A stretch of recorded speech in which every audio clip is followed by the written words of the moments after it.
God Morgan les amis et bienvenue au pays des trolls et des fjords. Dans cette vidéo, il y aura du rafting, de l'escalade, du saut à ski, des routes incroyables, des croisières époustouflantes, des chutes d'eau, des falaises les amis. Bienvenue en Norvège. Nous débarquons un dimanche d'août à l'aéroport d'Oslo. Le temps de sauter dans le train vers le centre-ville et nous voilà vite installés dans notre hôtel au pied de la gare centrale et pile en face de l'iconique Opéra d'Oslo. Son toit est censé évoquer un iceberg depuis le haut duquel la vue est imprenable, notamment sur ces petites maisons flottantes qui sont en réalité des saunas. On alterne entre la chaleur du sauna et des sauts dans l'eau à 14 degrés, vivifiants. Une sculpture au milieu de la baie attire aussi notre regard. She Lies, littéralement Elle ment, est l'œuvre flottante de Monica Bonvicini et présente la particularité de tourner sur elle-même avec la marée.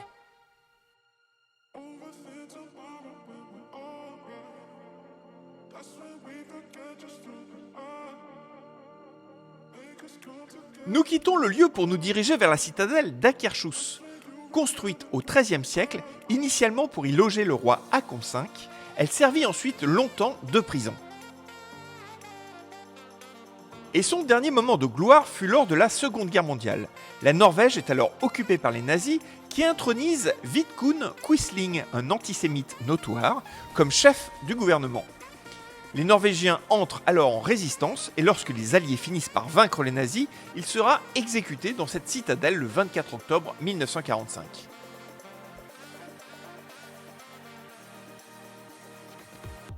Un peu plus loin, nous descendons vers un port où stationnent de vieux gréements promènent touristes et sur lesquels veille, immobile, une statue métallique de plongeur sous-marin. Face au port se dresse l'Institut Nobel, le bâtiment où le prix Nobel de la paix est décerné chaque année. Alors, pourquoi le prix Nobel de la paix est remis en Norvège alors qu'Alfred Nobel était lui-même suédois ? Eh bien parce qu'à l'époque, la Suède et la Norvège dépendaient de la même couronne, et lorsque les deux pays se sont séparés, la Norvège a conservé le Nobel de la paix, et la Suède, tous les autres Nobels.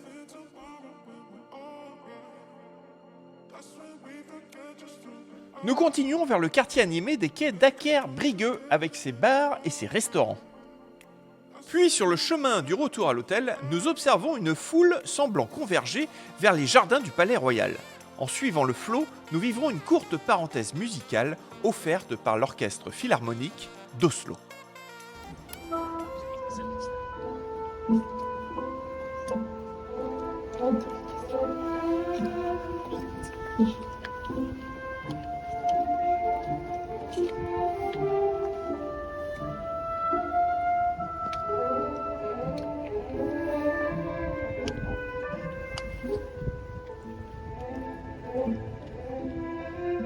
Nous passerons devant l'université avant de tomber sur une place dominée par l'enseigne de la marque norvégienne de chocolat Freia, conférant, selon le guide vert, des petits airs de Times Square.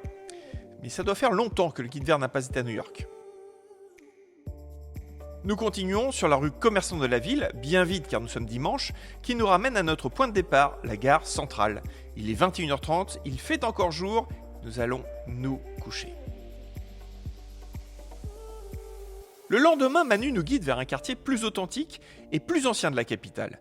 Nous y découvrons des petites ruelles pavées, bordées de vieilles maisons typiques en bois.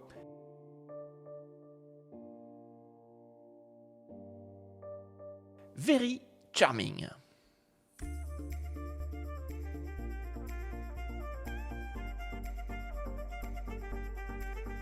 Et toutes ces maisons se partagent un verger et un potager collectif.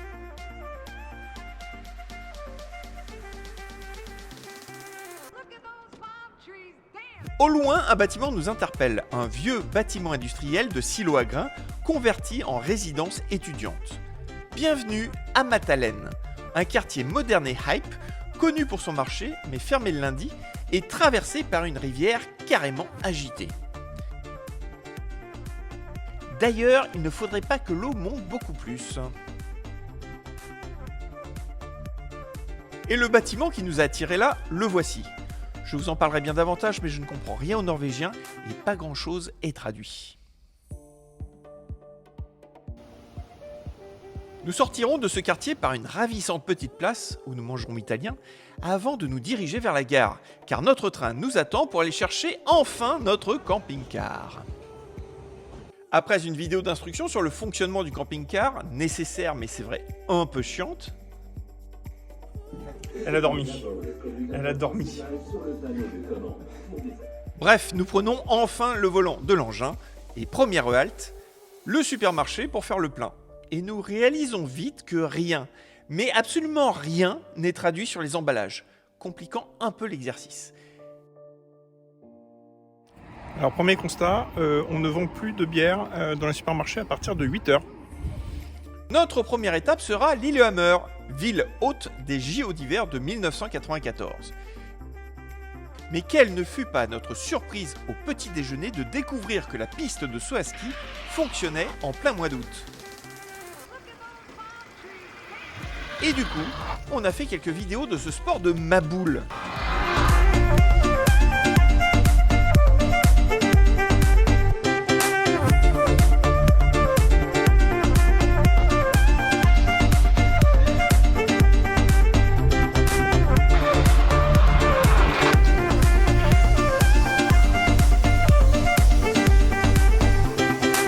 Le temps n'est décidément pas de la partie et nous décidons de mettre les voiles sans visiter Lillehammer. Direction l'Homme.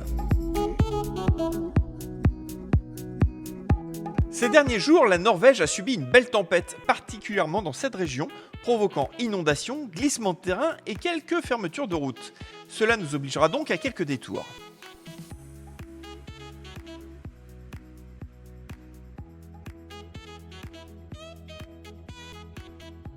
Nous arriverons en fin de journée à notre camping, toujours sous la pluie, avec des sols gorgés d'eau. Et donc, du coup... Bon, hier soir au camping, nous nous sommes tankés. Rien de bien grave, mais je sens que ça va être la merde.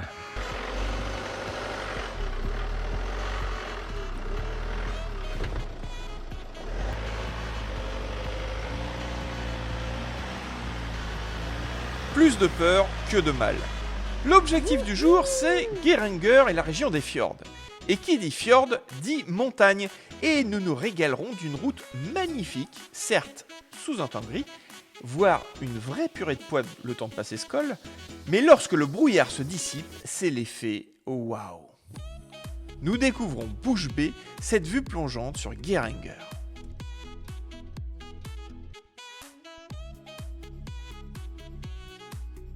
Une fois installés dans notre camping en bord de fjord, nous commençons la visite de la ville basse, animée par ce gigantesque bateau de croisière et ses quelques boutiques de souvenirs.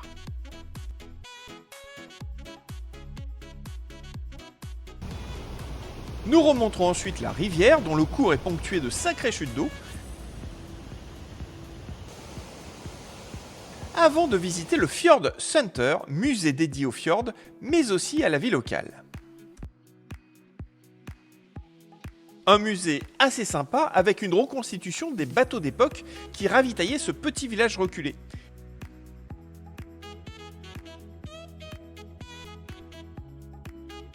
Et des maisons typiques à 2 étages où le bétail se reposait au rez-de-chaussée alors que la famille habitait au-dessus. Nous apprendrons aussi que le plus grand danger des fjords, ce sont les glissements de terrain massifs qui peuvent provoquer un tsunami sur les villes construites au fond des fjords. Et c'est ce qui s'est passé le 7 avril 1934 à quelques kilomètres de là. Un glissement de terrain gigantesque s'ensuivit une vague de plus de 60 mètres de haut qui fit 40 morts. Nous continuons la visite par une ravissante église en bois, entourée par un cimetière verdoyant et surplombant le fjord Geiranger.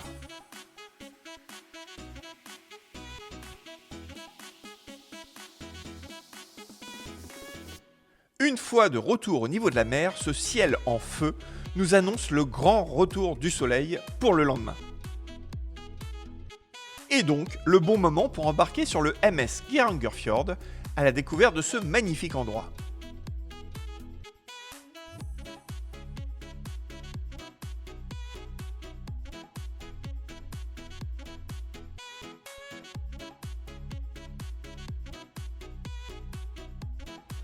Point d'orgue de cette croisière, les chutes des 7 sœurs. Cet après-midi, c'est cette route, la route des Aigles, que nous emprunterons. Et donc, quelques heures plus tard, nous enchaînons les lacets pour rejoindre un col. Nous en profiterons pour déjeuner sous la surveillance de quelques corbeaux et faire quelques vidéos aériennes.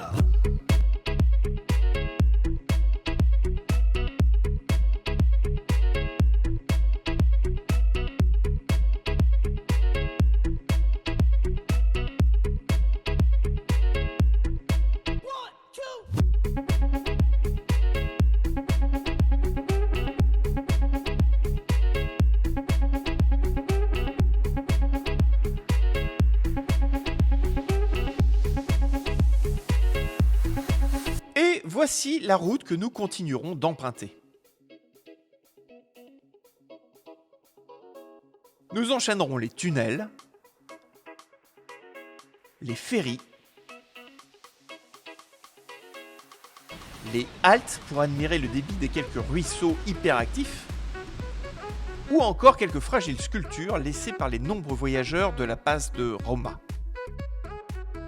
Car derrière cette passe, on accède rapidement à un long promontoire surplombant l'une des routes les plus connues et les plus impressionnantes de Norvège.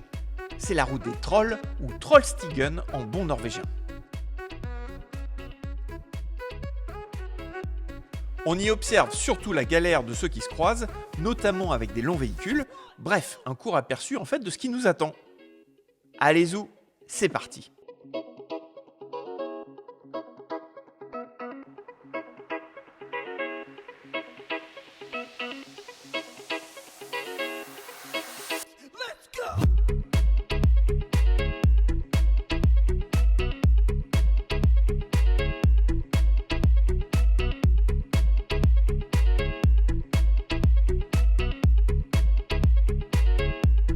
La fin de la route nous porte à Andalnes, que nous découvrons sous un beau soleil. Du coup, le lendemain, nous partons rejoindre le sommet de ce téléphérique.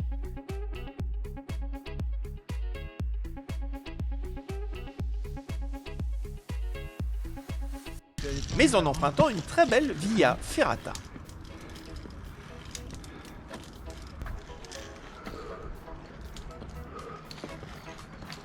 « 1h30 d'escalade de parois plus ou moins abruptes et des souvenirs vraiment sympas.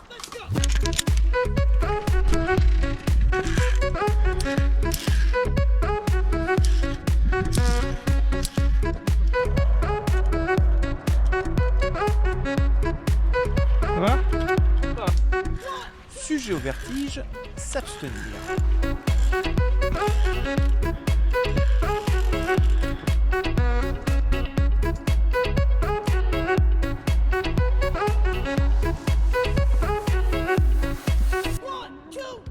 Reste encore une marche d'1 heure bien plus éprouvante que la Via Ferrata, mais nous sommes récompensés par les vues magnifiques.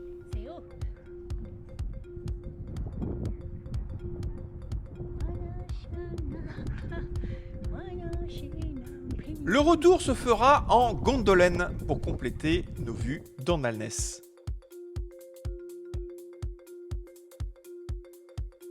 Et le mieux, après autant d'efforts, c'est évidemment de se baigner dans le fjord. Elle est jamais revenue. Alors? Franchement, ça passe.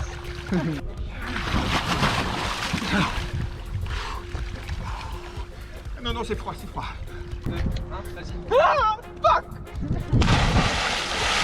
Pas mal. Nous reprenons la route direction Alesund, que nous découvrons en fin de journée depuis un point d'observation offrant une vue 360 de la ville.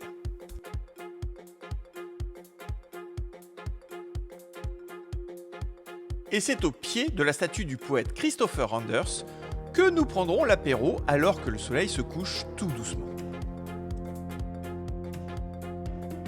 Nous passons la nuit au bord d'un petit lac, seul au Elle va monde, bien là ? avant de reprendre la route bordant la mer. Nous enchaînons donc les ferries et des très beaux paysages, difficiles à retranscrire en vidéo depuis la voiture.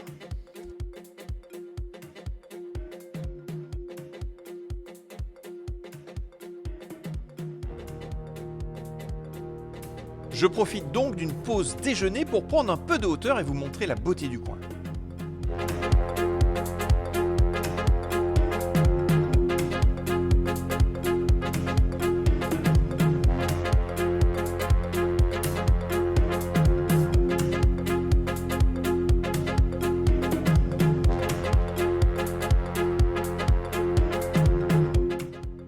Et ce ciel bleu nous donnerait presque envie de nous baigner. Donc direction la très populaire plage de sable fin de Falletfjorden, où seul Théo aura le courage d'affronter les 13 degrés de l'eau. Allez, c'est reparti, nous retrouverons un peu de pluie et beaucoup de tunnels. Une petite halte dans cette ville sans intérêt de Nordfjordeid nous pousse à continuer notre trajet vers Olden, où nous trouvons un charmant petit camping en bord de lac.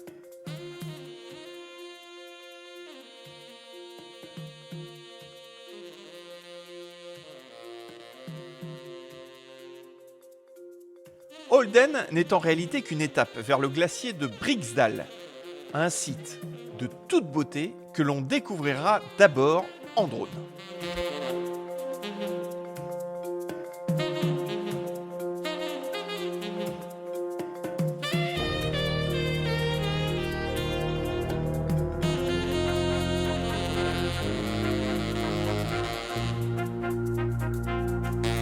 Le voilà, le glacier au fond de cette gorge.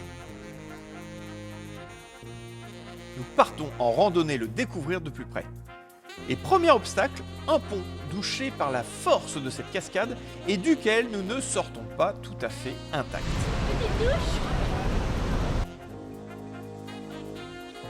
Mais la balade est très sympa et les paysages sont vraiment spectaculaires.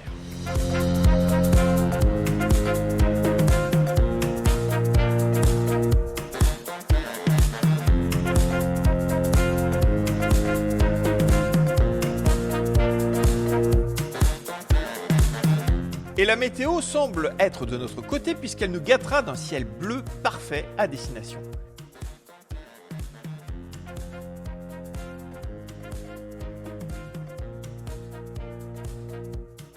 Quelques courageux s'y baigneront même.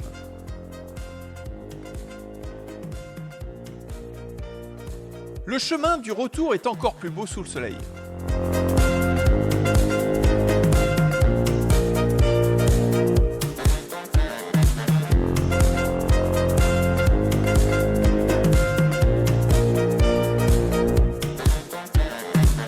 Et si le passage sur le pont nous arrose toujours abondamment, il nous gratifiera d'un intense arc-en-ciel.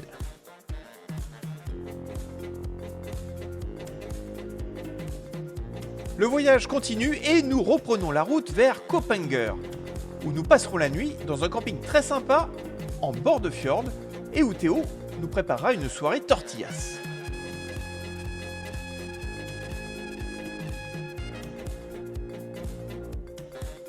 Deux intérêts à cette jolie petite ville isolée. D'abord, son église en bois debout, spécialité norvégienne et datant du XIIe siècle. C'est l'une des 28 dernières églises vikings sauvegardées sur les 1300 répertoriées dans le pays.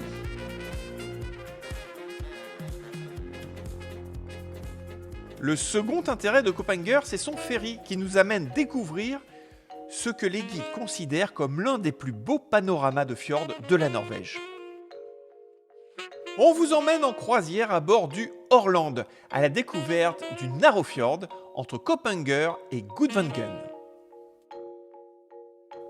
Et honnêtement, rien que pour cette heure et demie de traversée, ça valait le coup de venir en Norvège.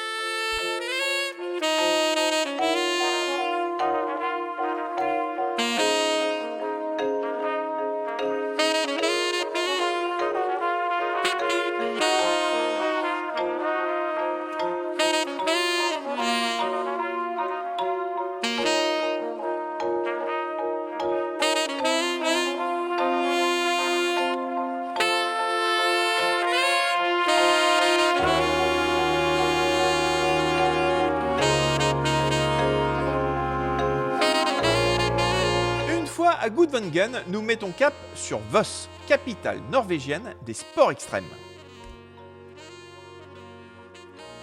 Et c'est donc parti pour une journée d'action avec, pour commencer, une descente de rafting animée par notre guide népalais Mohan.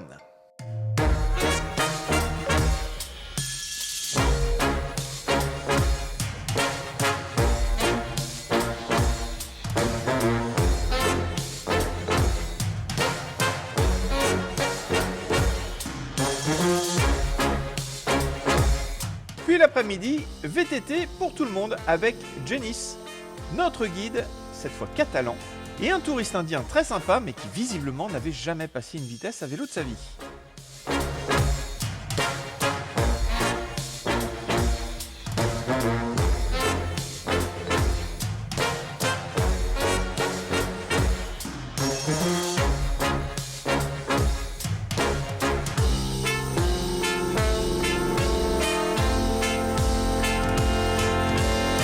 Il est à présent temps de quitter Voss, destination Bergen. Nous en attendions beaucoup, peut-être un peu trop.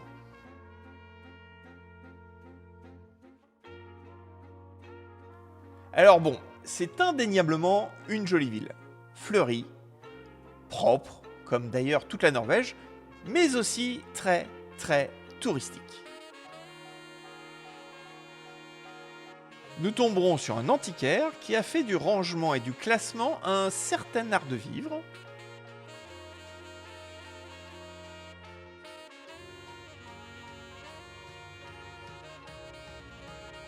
Avant de visiter évidemment le célèbre marché aux poissons, et si quelques spécialités autour de la baleine ou encore des aquariums remplis de ces énormes crabes royaux en font un lieu particulier, ça manque singulièrement d'authenticité. Une authenticité que nous finirons quand même par trouver à Bryggen, le quartier historique et iconique de la ville.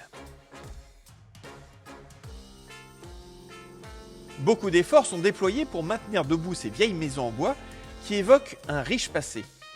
Car la ville devient au XVe siècle un comptoir de l'empire commercial de la Ligue hanséatique. Cette ligue a contrôlé une grande partie du commerce et de la circulation des marchandises dans toute l'Europe du Nord pendant 3 siècles, faisant la prospérité de ces villes portuaires partenaires. Et Bryggen est l'un des derniers témoignages architecturaux de cette époque.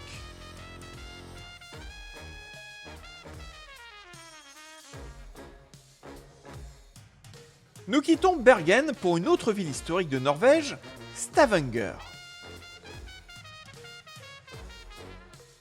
Nous longerons la côte torturée mais magnifique, située entre la mer de Norvège et la mer du Nord. Cette route nous amène à enchaîner les ferries. Avec une constante, il y a toujours un type qui oublie de débrancher son alarme de voiture. 4 heures plus tard, nous arrivons à Stavanger.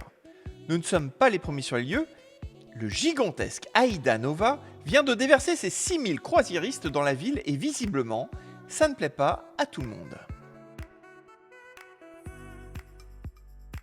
Dans le quartier historique, partout des affiches hostiles à ce tourisme polluant et envahissant, les habitants ont même trouvé un moyen de manifester leur mécontentement en couvrant tout leur bac à fleurs de drap blanc pour gâcher les photos de ces touristes et du coup, les nôtres aussi.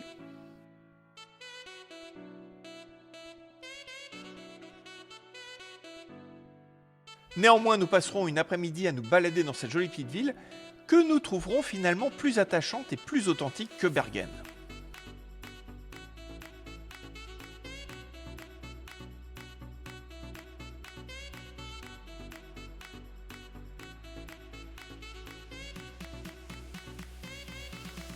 Et Stavanger, c'est aussi la ville la plus proche pour accéder à une randonnée que nous rêvions de faire sur un rocher iconique. Alors il est temps de se mettre en route. Une fois qu'on a dit ça, on fera 2 boulettes. La première boulette était de ne pas checker l'heure du dernier ferry pour traverser ce tout petit bout de fjord. Bon, c'est pas grave, on va faire le tour, et même si cela rajoute 1h30 de route, cela nous permettra de découvrir un très long tunnel, assez original puisqu'en son centre, nous y trouverons une petite ambiance sous-marine pour nous rappeler que nous sommes bien sous les eaux du fjord. La deuxième boulette, c'était de se tromper d'orthographe de la destination sur l'application météo. Donc nous nous attendions à avoir un temps parfaitement ensoleillé, alors qu'à une lettre près, c'est pas tout à fait la même ambiance. On hésitera longtemps car tout le monde s'accorde à dire que le chemin devient dangereusement glissant quand il pleut, mais on finit par se décider et à y aller car le temps semble se maintenir au gris. Et on réalise rapidement que nous sommes loin, très loin d'être tout seuls à avoir eu cette idée.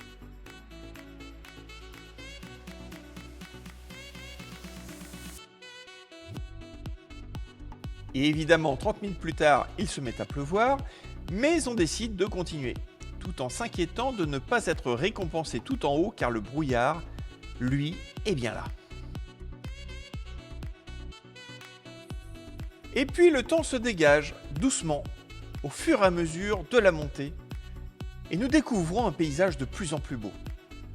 Nous traversons quelques lacs, et après 1h30 de montée, nous découvrons enfin l'imposante, la vertigineuse falaise granitique de Preikestolen, culminant à 600 mètres au-dessus des eaux de l'Isefjord.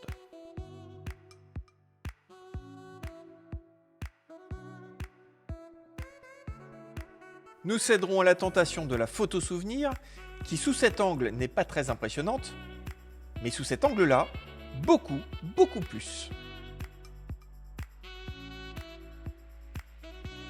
De très beaux souvenirs. Preikestolen marque notre dernière grande rando en Norvège, mais nous sommes encore à 2 jours de conduite de notre point de départ. Nous longerons donc la route côtière du sud de la Norvège, une route encore une fois enchanteresse. Nous nous arrêterons le soir à Mandal pour dîner.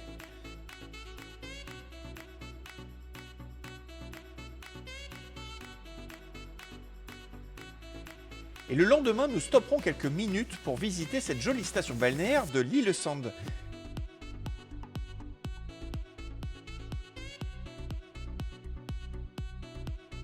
Mais étrangement visitée par quelques méduses.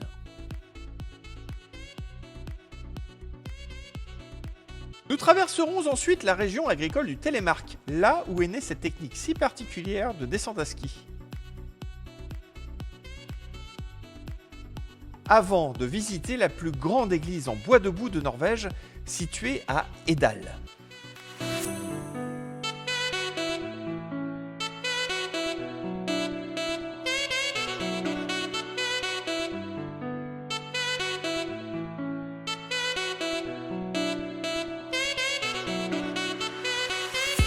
Et c'est ici que se termine notre fantastique voyage de découverte de la Norvège.